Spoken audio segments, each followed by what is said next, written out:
Spoilers ahead. The film opens with some guys carrying rifles and pitchforks as if looking for something. The screen goes dark and we hear whispering voices saying, "Do you love your sister? If you make noise, you know what's going to happen." But it turns out to be a dream from an elderly retiree, Paul Edgecombe, who lives in a Louisiana nursing home. At breakfast, Paul asks the nurse for 2 pieces of dry cold bread as usual. The nurse is worried about Paul, who often walks up the hill, and asks what he is doing on the hill. Paul tells him that he just likes to walk. He takes his bread and hurries off to the hill. He comes to a wooden house and looks into it through the window. In the afternoon, Paul and other elders watch the classic musical Top Hat, in which Fred Astaire sings the song Cheek to Cheek. Paul becomes emotional, his companion Elaine becomes concerned, and they walk into another room. He tells his life story that hasn't been spoken over 60 years. Paul explains to her that the film reminded him of events that he witnessed in 1935 when he was an officer at Cold Mountain Penitentiary's death row. He was assigned to E Block, nicknamed the Green Mile because the floor was the color of faded limes. In 1935, the prisoners of the Cold Mountain Penitentiary are put to work, and a prisoner's truck passed by carrying a death row prisoner. Meanwhile, we meet our 44-year-old protagonist Paul Edgecombe, who appears to be groaning in pain in the toilet due to his urinary tract infection. Paul supervises other officers Brutus Brutal Howell, Dean Stanton, Harry Terwilliger, and Percy Whitmore. Brute knocks on the door, informing him that a new prisoner arrived. Paul and his co-workers prepare to welcome the prisoner's arrival. The prisoner gets off the truck and is escorted by Percy, the arrogant and cruel officer. Percy yells "Dead man walking" while they walk, which makes Paul upset. As the new prisoner enters the block, the officers and other prisoners named Dell and Bitterbuck are amazed to see the prisoner, who is enormous.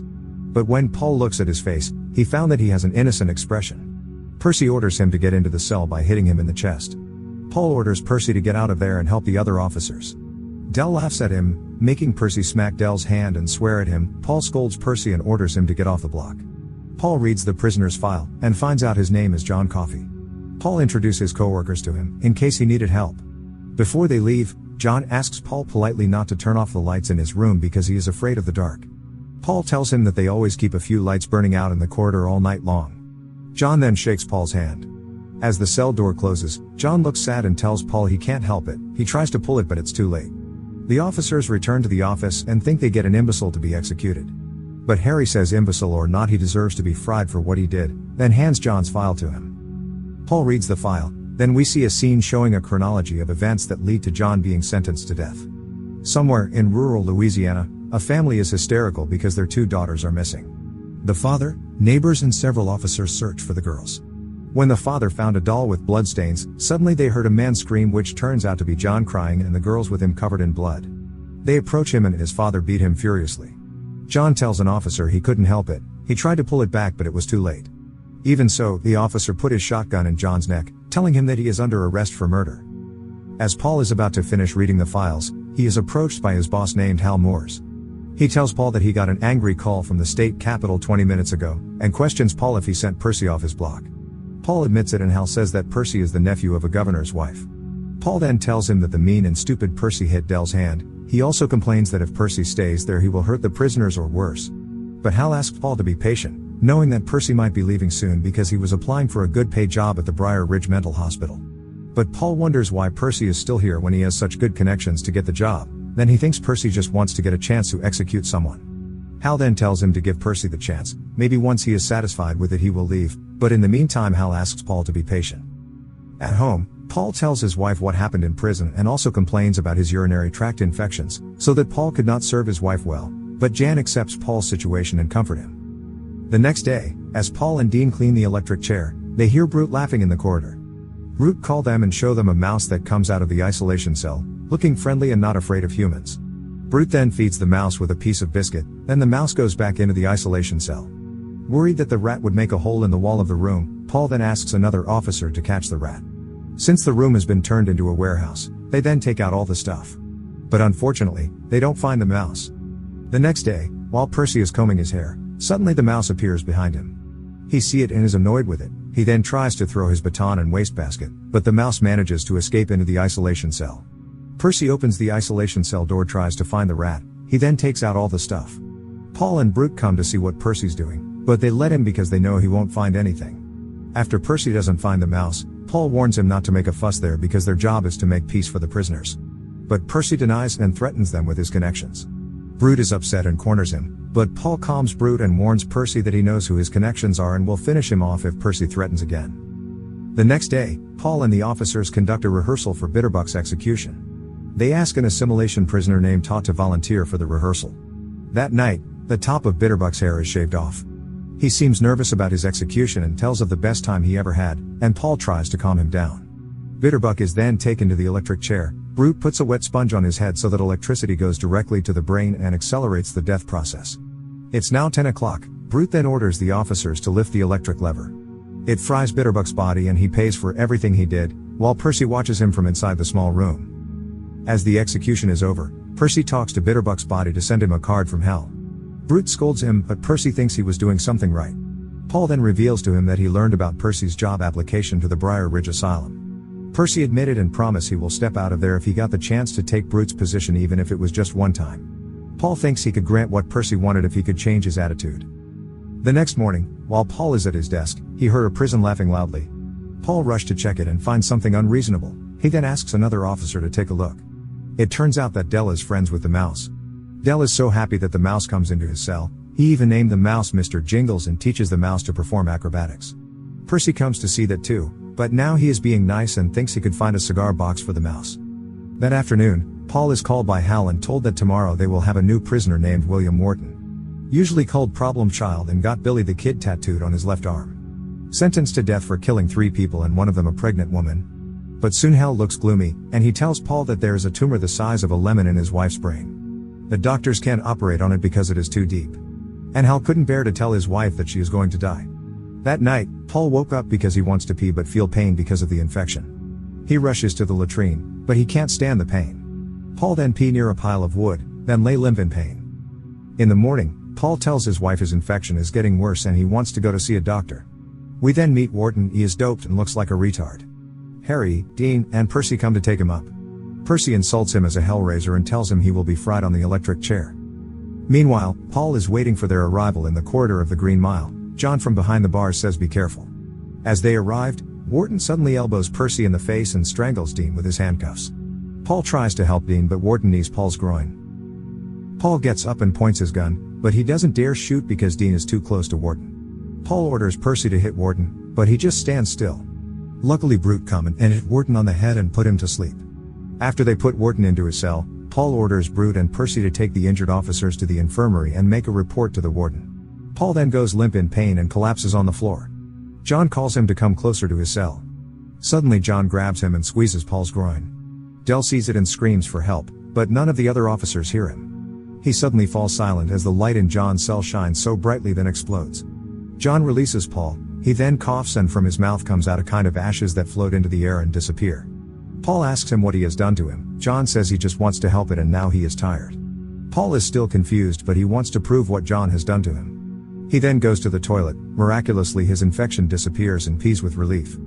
Even when he is back home, Paul is able to satisfy his wife until the morning. He tells his wife that he didn't go to the doctor and John cured the infection. Paul then calls Brute, telling him that he wants to take time off. He intends to return the favor to John by meeting John's former lawyer named Hammersmith.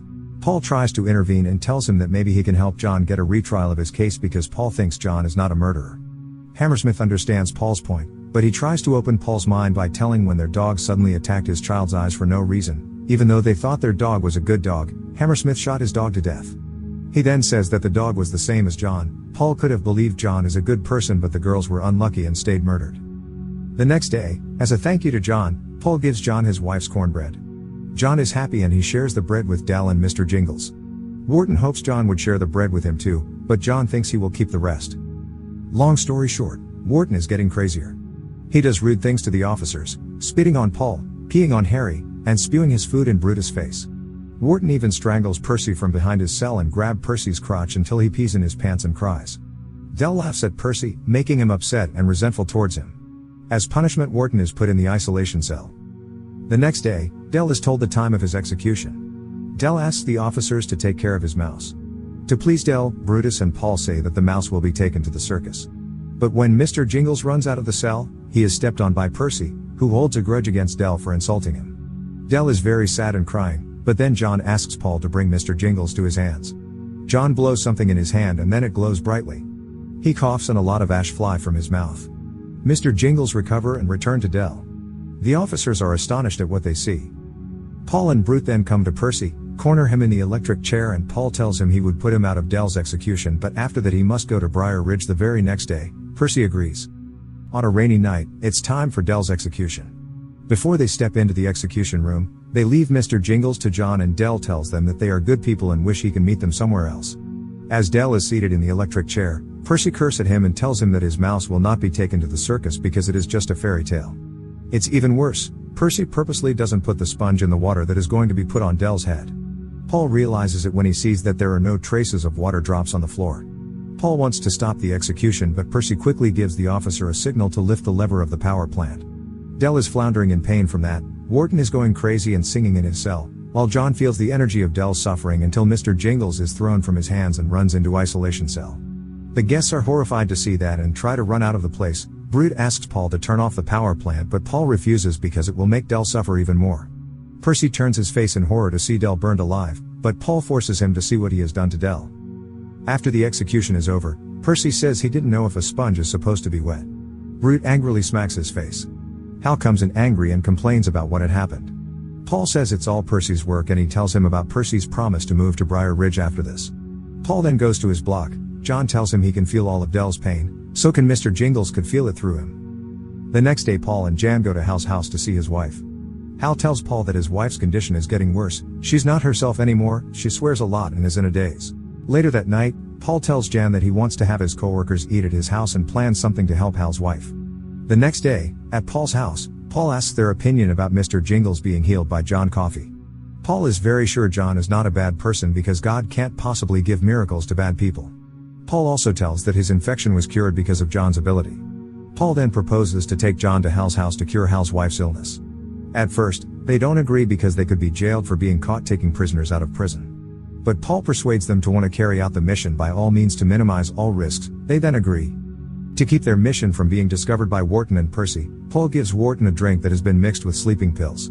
Then they lock Percy in isolation cell as punishment for his actions during Dell's execution. John is then taken out of his cell, but just as they are about to leave the Green Mile, suddenly a half-drunk Wharton holds John's hand. It makes John see all the crimes Wharton had committed. Paul releases Wharton's hand from him and immediately takes Paul out of the Green Mile, and then he is put on a truck, then goes to Hal's house. When they get there, Hal initially refuses them. However, after being persuaded, John is finally allowed to enter Hal's house. Seeing Hal's wife dying, John immediately rushed to heal Hal's wife by blowing the air in Hal's wife's mouth. Hal's house is shaking, but then Hal's wife's face instantly brightened up. When it is all finished, John becomes exhausted, but this time John is choking, not coughing, and ashes don't come out of his mouth. Hal's wife then thanks him by giving the necklace to John. They then take John back to the Green Mile. Percy is released from the isolation cell, but when he is in front of John's cell, suddenly John strangles him. John then blows the ashes from his mouth into Percy's. Percy's vision goes blank. He then approaches Wharton's cell and kills him with a gun. The officers drop Percy down, and the ashes come out of his mouth. Paul, who is surprised by that, then asks John why he did that. John says he just wants to punish them for what they did. John then asks Paul to hold his hand to see the truth of his case. Paul then sees Wharton was painting a house. A family believed him and he was paid for his work, but instead killed their daughters. It turned out that the killer of the girls was Wharton. Paul takes his hand off John because he can't stand the sight. After the incident, the police come to investigate the scene. While Percy is still blank and he is taken to the Briar Ridge Mental Hospital for rehabilitation. That night Paul tells all this to Jan and becomes worried about John's case because he believes John is innocent. The next day, Paul offers John to let him escape from there and says he is terrified of going to hell for executing an innocent man. John assures Paul that God knows what Paul has done to him as kindness, and he is tired of seeing all the evil of humans in this world. Brute then asks John's last wish. John says that he's never seen a movie. John's request is granted and he is taken to a hall to watch the musical Top Hat, where Fred Astaire sings the song Cheek to Cheek. When John is about to be executed, the victim's family looks at him with anger and curses him while the officers bowed silently and sadly because they know the truth. Before the execution, John asks that he not be blindfolded because he is afraid of the dark. Dean is crying, so is Paul, and he holds John's hand as a farewell. Ultimately, the execution is carried out and John leaves this world for good. Back in the present, Paul continues his story to Elaine, telling her that it was the last execution he ever took part in. He and Brute then were transferred to a boys' correctional facility, while the other officers continue Paul's work on the Green Mile. He then takes Elaine to the wooden house on the hill, where he introduces her to Mr. Jingles, who is also blessed with a long life by John's miracle. Paul considers his long life as a punishment from God because he took the life of an innocent person. As a result, Paul has to see all his friends and even his family passed away one by one and remember all the memories in the Green Mile. Thanks for watching. Subscribe, watch video like this. Turn on the notification, and leave a like is really help the channel out.